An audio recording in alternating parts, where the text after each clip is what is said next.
आज के case studies के इस लेक्चर में बात होगी डाइवोर्स की। सबसे अच्छी और सबसे सस्ती डाइवोर्स कौन सी होती है और इसके फायदे और नुकसान क्या होते हैं। साथ में ये भी बात करेंगे कि 7 दिन के भीतर भी क्या डाइवोर्स मिल सकती है और कैसे मिलेगी और इसका प्रोसेस क्या है, ये भी आपको बताएंगे। और साथ में आपको डाइवोर्स के प्रकार भी बताएंगे, कितने प्रकार की डिवोर्स ली जा सकती है और उसके परिणाम क्या होते हैं। साथ में आपको ये भी बताएंगे कि ऐसी कौन सी डाइवोर्स है जिसमें सारे केसेस खत्म हो जाएंगे और भविष्य में कोई भी केस नहीं आएगा, यानी कि यहीं पर सारा टेंशन कोर्ट कचहरी का पूरी तरीके से खत्म हो जाएगा और यहाँ पर डिवोर्स हो जाएगी। जय जिनेंद्र, मुकेश जैन। वीडियो को लाइक और शेयर कर दीजिए और इस तरह के जजमेंट्स का पैकेज पाने के लिए जिसमें लगभग आपको 200 जजमेंट्स मिलते हैं या अन्य किसी जानकारी के लिए दिए गए नंबर पर आप हमें संपर्क कर सकते हैं। चलिए शुरुआत करते हैं। नोट करिए, पहले डाइवोर्स के कितने प्रकार होते हैं, फिर बताएंगे आपको इसके फायदे और नुकसान, फिर बताएंगे आपको वो प्रोसेस जिससे आप 7 दिन में भी डिवोर्स ले सकते हैं और वो बताएंगे आपको प्रोसेस जिसमें आपको जितने भी केसेस हैं यहीं पर आपके सारे के सारे केसेस खत्म हो जाएंगे। भविष्य में कोई भी केस नहीं आएगा, कोई मेंटेनेंस नहीं, कुछ नहीं, सारे टेंशन यहीं पर खत्म हो जाएंगे। तो पहले समझ लीजिए डिवोर्स। डिवोर्स 4 प्रकार की होती है। पहली डाइवोर्स होती है म्यूचुअल डिवोर्स, आपसी सहमति से ली जाने वाली डाइवोर्स जो कोर्ट से ली जाती है। दूसरी डाइवोर्स होती है वन साइडेड डाइवोर्स, यानी एक तरफा डाइवोर्स, कोर्ट में केस फाइल करके साबित करके सबूतों के आधार पर मिलने वाली डिवोर्स। तीसरी डिवोर्स होती है सामाजिक स्तर पर, सामाजिक रूढ़ी पद्धति पंचायत में बैठकर उससे डिवोर्स ली जाती है। और चौथी डिवोर्स होती है कोर्ट में जाके स्टाम्प पेपर पर लिखवा लिया जाए, नोटरी से वेरीफाइड करा लिया जाए। तो ये 4 प्रकार की डिवोर्स होती है। अब बात कर लेते हैं इसके फायदे और नुकसानों की।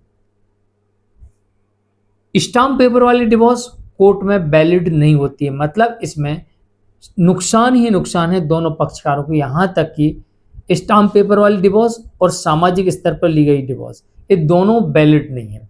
अगर इसमें कोर्ट में चैलेंज किया जाता है तो कोर्ट इसे अवैध करार देती है। दूसरी बात, अगर आपने सामाजिक स्तर की डिवोर्स ली है या फिर आपने स्टाम्प पेपर पर नोटरी से भलाई वेरीफाइड करवा ली हो, ऐसी डिवोर्स ली है, तो आपके जीवन साथी को कभी भी जेल हो सकती है या फिर वो आपको जेल भिजवा सकता है।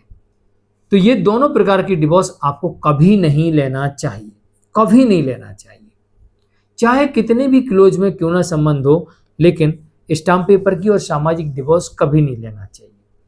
अब बात कर लेते हैं कंठस्थ डाइवोर्स, जिसे हम कहते हैं वन साइडेड, एक तरफा डाइवोर्स। ये डाइवोर्स हमें सबूतों और परिस्थितियों के आधार पर मिलती है।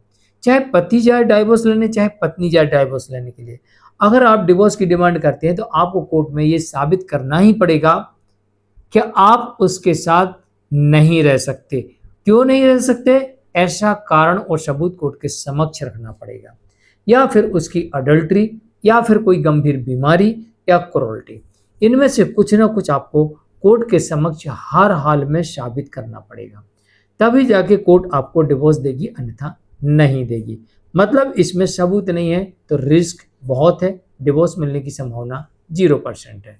सबूत है तो ही इसमें डिवोर्स मिल सकता है, और सबूत भी ऐसे होना चाहिए जो डाइवोर्स के लिए पर्याप्त हो, जो ये कहते हो कि इन परिस्थितियों में साथ रहना असंभव है, तो आपको डिवोर्स मिल जाता है। अब बात कर लेते हैं म्यूचुअल डिवोर्स की। म्यूचुअल डिवोर्स यहाँ पर दोनों पक्षों की आपसी सहमति से लिया जाता है। और जब म्यूचुअल डिवोर्स लेते हैं तो जितने भी केसेस होते हैं, इन सारे केसेस को, ऐसे केसेस जिनकी आपको जानकारी तक नहीं है कि वो केस हमारे विरुद्ध किसी कोर्ट में दर्ज है, किसी पुलिस स्टेशन में इंक्वायरी चल रही, कंप्लेंट कहीं पड़ी हुई है, आपको उसकी जानकारी तक नहीं है, ऐसे केसेस को भी यहाँ पर खत्म किया जाता है। और जितने भी केसेस दोनों पक्षकारों की तरफ से हैं, अपने अपने केसेस को वापस लिया जाता है या कोर्ट से क्वैश कराया जाता है। आमतौर पर वापस ले लिए जाते हैं। और इसमें सबसे बड़ा फायदा ये होता है कि एक सेटलमेंट डीड तैयार होती है, और सेटलमेंट डीड में सारी टर्म कंडीशन दोनों पक्षकारों की सहमति से लिखी जाती है। तो दोनों पक्षकार अपने अपने पक्ष में अपनी अपनी कंडीशन लिखते हैं और दोनों अपने आप को सेफ करते हैं। तो मेंटेनेंस, एलिमनी, भविष्य में आने वाले केसेस, फ्यूचर में कोई भी केस ना आए, वर्तमान यानी प्रेजेंट में जितने भी केसेस चल रहे हैं उन सभी को हटा लिया जाए, वापस ले लिया जाए, रद्द कर दिया जाए। तो इस तरीके से आप इसमें आगे बढ़ते हैं तो सबसे बड़ा फायदा ये होता है कि आज यहीं पर सारा टेंशन खत्म और हो जाता है आपका डिवोर्स आपसी सहमति से। अब यहाँ पर ये डिवोर्स 1 वीक में भी मिल सकती है। ऐसा देखा गया है कि कोर्ट ऐसी डाइवोर्स में बिल्कुल भी समय नहीं लगाती है। जो आपका 6 महीने का कूलिंग पीरियड होता है उसे भी कोर्ट माफ़ कर देती है और जितनी जल्दी हो सके उतनी जल्दी आपको डिवोर्स दे देती है। आमतौर पर ऐसे मामलों में 1 महीने में डिवोर्स मिल जाता है, लेकिन ऐसा हो सकता है कि आपको 1 हफ्ते में भी कोर्ट डिवोर्स दे दे। अब रही बात इसके फायदे की, तो सारे केस खत्म हो जाएंगे, कोई भी केस आएगा नहीं और साथ ही भविष्य में किसी केस की टेंशन नहीं रहेगी। और इसके अलावा जो भी लेन देन होगा कोर्ट के माध्यम से होगा और कोर्ट में आप 1 टाइम सेटलमेंट अमाउंट, अगर आप सेटलमेंट अमाउंट दे रहे हैं तो 1 time settlement amount bank demand draft के माध्यम से देंगे।